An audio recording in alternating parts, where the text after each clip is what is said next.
અરવલ્લી જિલ્લાના શામળાજી નજીક આવેલા રંગપુર સેલટેક્સ ગ્રાઉન્ડ ખાતે દારૂનો નાશ કરવામાં આવ્યો। અરવલ્લી જિલ્લાના શામળાજી નજીક આવેલ રંગપુર સેલટેક્સ ગ્રાઉન્ડ ખાતે દારૂનો નાશ કરવામાં આવ્યો હતો।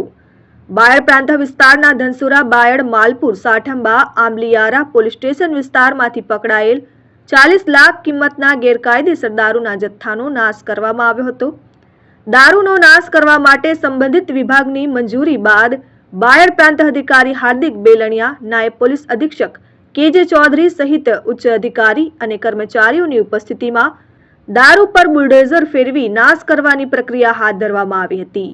સરકારશ્રીના સ્વચ્છતા હી સેવા અભિયાન અંતર્ગત બાયડ પ્રાંત વિસ્તારના ધનસુરા, માલપુર, સાઠંબા, બાયડ અને આંબલિયારા 5 પોલીસ સ્ટેશનની અંદર પકડાયેલા વિદેશી દારૂના નાશ કરવા માટે આજે શામળાજી સેલટેક્સ ગ્રાઉન્ડની અંદર તમામ મુદ્દામાં લઈ અને એનો નાશ કરવાની પ્રક્રિયા ચાલુમાં છે।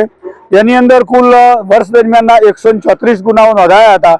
134 ગુનાઓની અંદર 24,774 બોટલ કે જેની કિંમત 40,70,000 જેવી થાય છે એ તમામ મુદ્દામાલને અલગ અલગ વાહનોમાં ભરી લાવી અને બાયડ પ્રાંત અધિકારી શ્રી તથા રેવન્યુના અન્ય અધિકારીઓની હાજરીમાં આ મુદ્દામાલ નાશ કરવાની પ્રક્રિયા ચાલુમાં છે અને એ શામળાજી સેલટેક્સની જે જીએસટી ગ્રાઉન્ડ છે ત્યાં લાવી અને તમામનો નાશ કરવાનું કામ ચાલુમાં છે।